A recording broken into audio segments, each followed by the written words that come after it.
So maulang morning sa inyong lahat. Medyo namamaos tayo. Sunod-sunod ng mga natin gaganapan.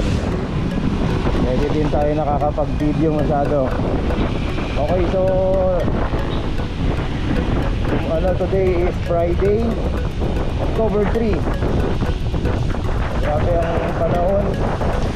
Sabi po nila may hapas tayong inaasahang bagyo.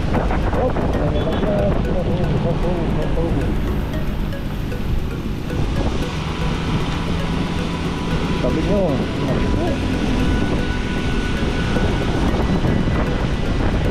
kita nyo yan, may mga unexpected na nangyayari sa kalsada. Kaya dapat po talaga alerta kayo. So nagkalalay tayo kasi hindi natin alam kung matigas na bagay ba yung nalaglag o ano. At para hindi natin masagasaan dahil babalikan nila. Diba? Pero kung wala na tayong distansya doon, wala na. Hindi ko rin mahintuan kasi baka nasa likod may mabilis. So congressional po pala to, guys. Congressional ingay. So papunta tayong Pasig sa Kaisyo Boulevard. Kaya po tayo dito dumaan. Grabe po kasi sa EDSA ngayon. Grabe. Okay, so mamaya po ulit mabilis tayo mahangin masyado yung kaya mahirap sigaw. Okay, upang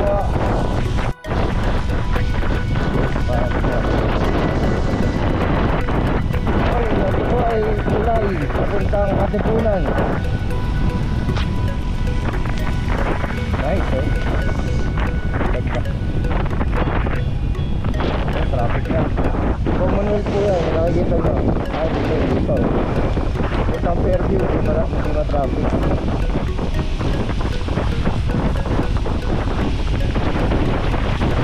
Yan.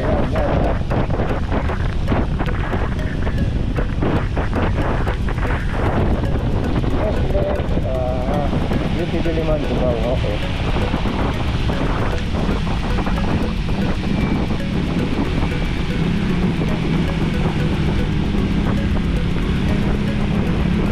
Kaya pala mabagal ito may hawak na siya.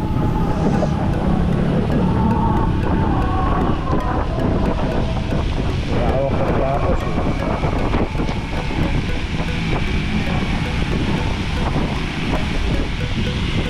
Okay, mamaya po ulit guys.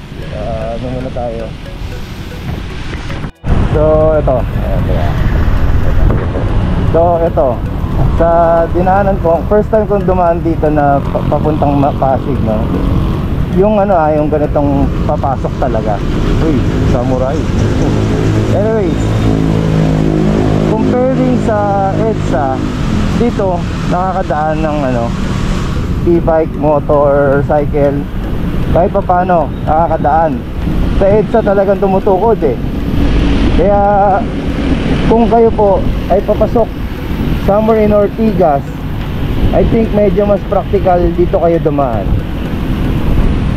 Ayun, so kung kayo ay the other Ortigas site, yung bandang Green Hills, pwede kayo dun sa kabila sa EDSA, tapos magtitimog kayo, I'm just sharing ngayon kung saan ang mga possible na daan. Tingnan nyo po, namumula guys, diba?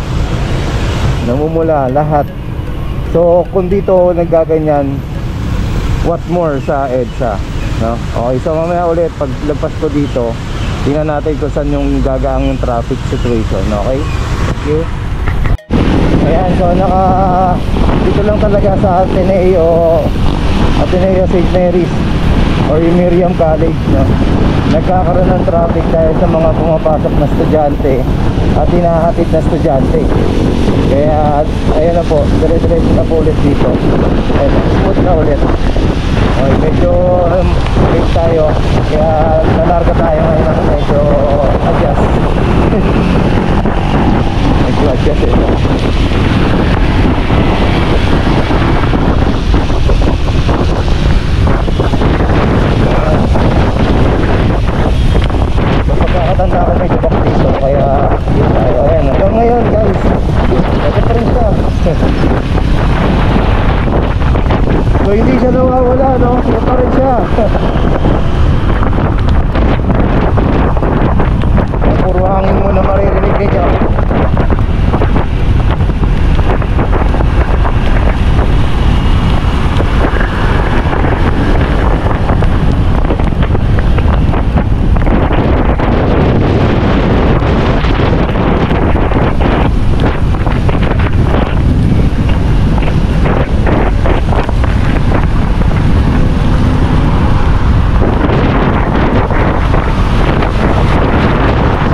Nandun kasi yung helmet.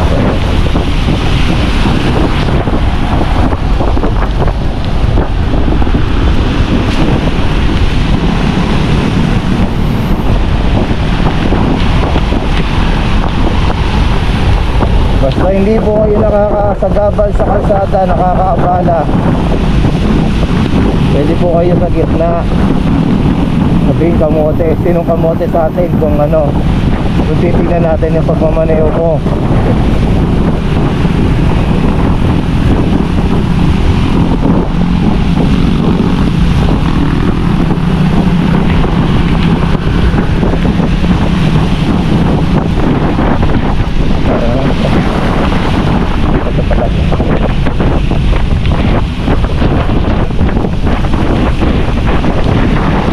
Bike check.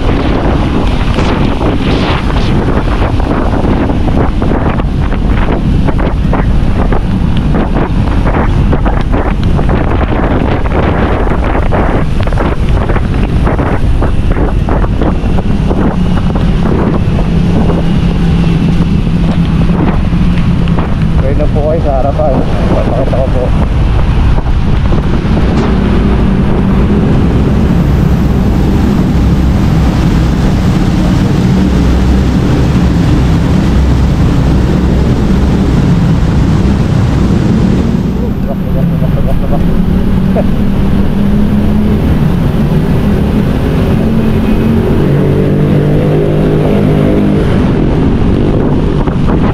Okay, so dito na ulit guys. Maraming salamat ulit.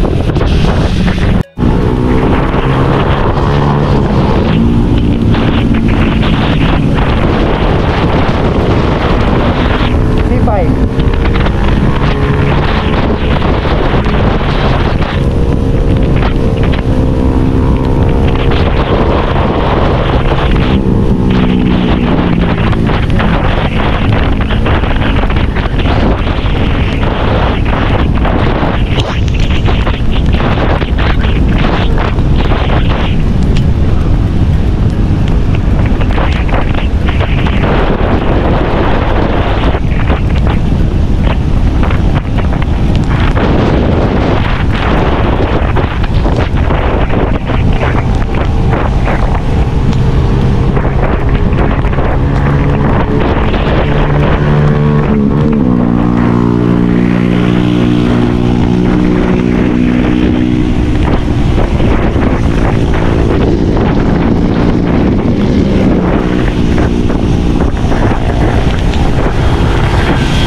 Okay, sumuna.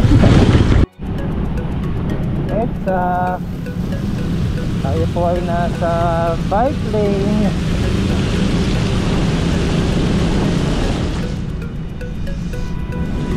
Ayan, so pag may bike, dahan-dahan na po kayo. Ngayon po, may nakikita po ba kayong nag-blink? Ibig sabihin may bisikleta po. So lalay na tayo para hindi tayo maka bike.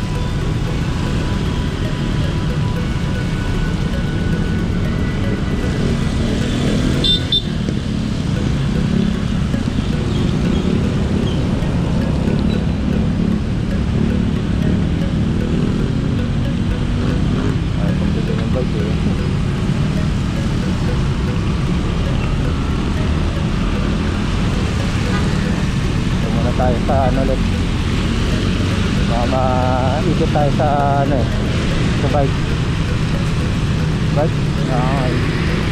Ayan o, meron na rin tayo dito sa Japan guys. So okay, once again Marvin Chua Motovlog po, maraming salamat po. Salamat din po sa mga nag-subscribe. Okay, bulol pa no?